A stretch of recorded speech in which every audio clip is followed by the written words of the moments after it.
दिला बड़ा तू चंगा है फेर की है इत्थे लोग दमा के वेखदे ने झुके मिलने वाले कदे वेखी आई सब कुछ अख चुरा के। वाह वाह वाह वाह। उस्ताद दामन 20वीं सदी ਦੇ ਜਿਹੜੇ ਪੰਜਾਬੀ ਤੇ ਉਰਦੂ ਦੇ ਅਹਿਮ ਸ਼ਾਇਰ ਨੇ ਉਹਨਾਂ ਵਿੱਚ ਉਹਨਾਂ ਦਾ ਸ਼ੁਮਾਰ ਹੁੰਦਾ 1911 ਦੀ ਪੈਦਾਇਸ਼ ਹੈ ਔਰ ਪਾਕਿਸਤਾਨ ਬਣਨ ਵੇਲੇ ਅਸੀਂ ਦੇਖਦੇ ਹਾਂ ਕਿ ਇਹ ਪੂਰੀ ਤਰ੍ਹਾਂ ਜਵਾਨ ਲਿਖਣ ਪੜ੍ਹਨ ਵਾਲੇ ਲੋਕਾਂ ਦੇ ਨਾਲ ਇਹਨਾਂ ਦਾ ਉੱਠਣ ਬੈਠਣ ਸੀ। ਖਾਸ ਤੌਰ ਤੇ ਤਰੱਕੀ ਪਸੰਦ ਤਹਿਰੀਕ ਦੇ ਲੋਕਾਂ ਦੇ ਨਾਲ ਫੈਜ਼ ਦੇ ਨਾਲ ਬਹੁਤ ਬ੍ਰੈਕਟ ਕੀਤਾ ਜਾਂਦਾ ਹੈ ਉਹਨਾਂ ਦਾ ਬਹਿਣਾ ਉੱਠਣਾ ਔਰ ਜਾਲਿਬ ਦੇ ਨਾਲ। ਉਸਤਾਦ ਇੱਕ ਗਰੀਬ ਘਰਾਣੇ ਨਾਲ ਮਸਤੀ ਗੇਟ 'ਚ ਪੈਦਾ ਹੋਏ ਸਨ ਤੇ ਬਾਗਵਾਨਪੁਰੇ ਚਲੇ ਗਏ ਸਨ। ਵਾਲਿਦ ਇਹਨਾਂ ਦੇ ਇੱਕ ਦਰਜੀ ਸਨ ਤੇ ਚੂँकि ਇਹ ਵੀ ਬੜੀ ਮੁਸ਼ਕਿਲ ਮੈਟ੍ਰਿਕ ਕਰ ਸਕੇ ਸਨ ਔਰ ਗੁਰਬਤ ਦੀ ਵਜ੍ਹਾ ਤੋਂ ਪੜ੍ਹ ਨਹੀਂ ਸਕੇ ਤੇ ਆਪਣੇ ਵਾਲਿਦ ਦੇ ਨਾਲ ਦਰਜੀ ਦਾ ਕੰਮ ਹੀ ਕਰਦੇ ਸਨ। ਲੇਕਿਨ ਫਸਾਦਾਤ ਦੇ ਵਿੱਚ ਦੋ ਨੁਕਸਾਨ ਹੋਏ ਉਸਤਾਦ ਨੂੰ। ਇੱਕ ਤੇ ਉਹਨਾਂ ਦੀ ਦੁਕਾਨ ਨੂੰ ਸ਼ਰਪਸੰਦਾਂ ਨੇ ਅੱਗ ਲਾ ਦਿੱਤੀ ਔਰ ਇਹਨਾਂ ਦਾ ਸਾਰਾ ਜਿਹੜਾ ਰੋਜ਼ੀ ਰਿਜ਼ਕ ਦਾ ਜ਼ਰੀਆ ਸੀ ਉਹ ਖਤਮ ਹੋ ਗਿਆ। ਦੂਸਰਾ ਇਹ ਕਿ ਉਹਦੇ ਅੰਦਰ ਹੀ ਦੁਕਾਨ ਦੇ ਉਹ ਬਿਆਜ਼ਾਂ ਪਈਆਂ ਸਨ ਜਿਹੜੀਆਂ ਉਸਤਾਦ ਆਪਣੇ ਕਲਾਮ ਸੰਭਾਲ ਕੇ ਰੱਖਦਾ ਸੀ। ਨਤੀਜਾ ਇਹ ਹੋਇਆ ਕਿ ਉਹ ਕਾਰੋਬਾਰ ਵੀ ਸੜ ਗਿਆ ਤੇ ਦੀਵਾਨ ਵੀ ਸੜ ਕੇ ਸਵਾਹ ਹੋ ਗਿਆ। ਕਹਿੰਦੇ ਨੇ ਕਿ ਉਹਦੇ ਵਿੱਚ ਉਸਤਾਦ ਜਿਹੜਾ ਹੀਰ ਲਿਖੀ ਸੀ ਉਸਤਾਦ ਨੇ ਉਹਦਾ ਮੁਸਵਦਾ ਜਿਹੜਾ ਸੀ ਨਾ ਉਹ ਸੜ ਗਿਆ। ਬਾਅਦ ਥੋੜ੍ਹੀ ਟੋਟੇ ਜਿਹੜੇ ਉਸਤਾਦ ਇੱਧਰ ਉੱਧਰ ਸੁਣਾਉਂਦੇ ਰਹੇ ਉਹ ਤੇ ਸਾਡੇ ਸਾਹਮਣੇ ਆਏ ਨੇ ਲੇਕਿਨ ਪੂਰੀ ਹੀਰ ਸਾਹਮਣੇ ਨਹੀਂ ਆ ਸਕੀ। ਉਹਦਾ ਯਾਨੀ ਰੱਦੇ ਅਮਲ ਇਹ ਹੋਇਆ ਕਿ ਉਸਤਾਦ ਉਹਨਾਂ ਨੇ ਉਹ ਦੁਕਾਨ ਜਿਹੜੀ ਸੀ ਆਪਣਾ ਨੁਕਸਾਨ ਉਠਾਉਣ ਤੋਂ ਬਾਅਦ ਉਹ ਅੰਦਰੂਨ ਲਾਹੌਰ ਆ ਗਏ ਤੇ ਇੱਥੇ ਇੱਕ ਹੁਜਰੇ ਵਿੱਚ ਸਾਰੀ ਜ਼ਿੰਦਗੀ ਗੁਜ਼ਾਰ ਦਿੱਤੀ।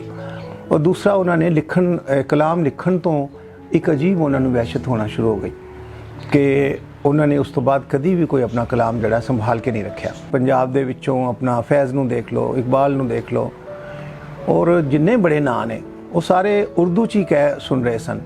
ਲੇਕਿਨ ਇਹ ਜਿਹੜੇ ਦੋ ਤਿੰਨ ਸ਼ਾਇਰ ਨੇ ਬਹਰਹਾਲ ਇਹਨਾਂ ਨੂੰ ਇਹ ਕ੍ਰੈਡਿਟ ਜਾਂਦਾ ਜੇ ਕਿ ਇਹਨਾਂ ਨੇ ਆਪਣੀ ਮਾਂ ਬੋਲੀ 'ਚ ਲਿਖਿਆ, ਜਿਨ੍ਹਾਂ ਦੇ ਵਿੱਚ ਖਾਸ ਤੌਰ ਤੇ ਅਸੀਂ ਦੇਖਦੇ ਹਾਂ ਕਿ ਉਸਤਾਦ ਦਾਮਨ ਨੇ ਜਾਂ ਅਹਿਮਦ ਰਾਈ ਸਾਹਿਬ ਨੇ ਜਾਂ ਨਵਾਜ਼ ਹੈ, ਇਹਨਾਂ ਨੇ ਪੰਜਾਬੀ ਦਾ ਅਲਮ ਜਿਹੜਾ ਨਾ ਝੰਡਾ ਚੁੱਕਿਆ ਹੋਇਆ ਸੀ। ਇਹਨਾਂ ਨੇ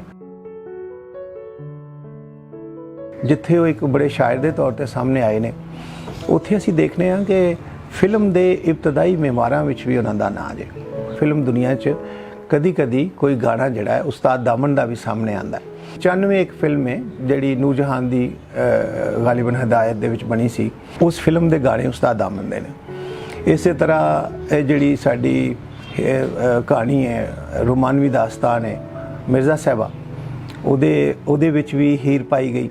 ਯਾਨੀ ਉਹ ਸਟੋਰੀ ਹੋ ਸਕਦਾ ਮਿਰਜ਼ਾ ਜੱਟ ਹੋਵੇ ਜਾਂ ਜੱਟ ਮਿਰਜ਼ਾ ਹੋਵੇ, ਮੈਨੂੰ ਯਾਦ ਨਹੀਂ, ਲੇਕਿਨ ਉਹਦੇ ਵਿੱਚ ਵੀ ਦਾਮਨ ਦੀ ਹੀਰ ਜਿਹੜੀ ਹੈ ਪੱਤਨ ਚਨਾ ਦੇ ਜੰਗਲ ਵੇਲੇ ਮੱਝੀਆਂ ਦੇਣ ਦੁਹਾਈਆਂ ਕਾਨੂੰ ਦੇਰਾਂ ਲਾਈਆਂ ਜੱਟਾ ਹੋਏ। ਤੇ ਇਹ ਤੁਸੀਂ ਦੇਖੋ ਕਿ ਗਾਣੇ ਫਿਰ ਮੇਰੇ ਬਚਪਨ 'ਚ ਮੇਰੀ ਉਮਰ ਤੋਂ ਬੜਾ ਗਾਣਾ ਹੈ ਉਹ, ਯਾਨੀ ਉਹਦੀ ਉਮਰ ਮੇਰੀ ਉਮਰ ਤੋਂ ਜ਼ਿਆਦਾ ਹੈਗੀ ਹੈ। ਅਸੀਂ ਸੁਣਦੇ ਹਾਂ ਵੱਡੇ ਹੋਏ ਆ, ਨਾ ਮੈਂ ਚਾਂਦੀ ਦੀ ਨਾ ਮੈਂ ਸੋਨੇ ਦੀ मैं पित्तल परी परात। क्या खूबसूरत सिंबल्स ने और क्या खूबसूरत मतलब गाना उहदियां अलामतां उहदे इशारे उहदे किनाए उहदे तशबीहां इस्तारे बेहद खूबसूरत। बाकी जिहड़ी उन्हां दी शायरी वैरी है वो एक तरक्की पसंद ज़हन दी शायरी है। उन्होंने कदी इस्तेसाली तबकियां दे नाल नहीं खलोते। अच्छा, एक उन्होंने अंदर होर भी गल है कि पोलिटिकल शऊर रखना होर चीज़ है, पोलिटिकली एक्टिविस्ट होना जिहड़ा ना होर चीज़ है। ये वो नस्ल है जिहड़ी पोलिटिकली एक्टिविस्ट है सन। जिहड़ा काम इन्हां ने कीता है वो बहरहाल शायरां नालों वड्डा काम है कि सोसाइटी दे विच अपोजिशन दी जगह दे उत्ते खलो गए लोग। अयूब और जदों मादरे मिलत दा इलैक्शन होया उन्होंने डट के जरनैल दी मुखालफत की और अयूब दा तो उस वेले उहदी ते कोई धरी नहीं सी चुकदा, लेकिन यही शायर सन इन्हां दे काम सी कि इन्हां ने मादरे मिलत दे नाल खड़े होए। जिवें कि थोड़े लोग खड़े सन मां नाल, लेकिन ए बहरहाल मादरे मिलत नाल ही खड़े हुए लोग सन।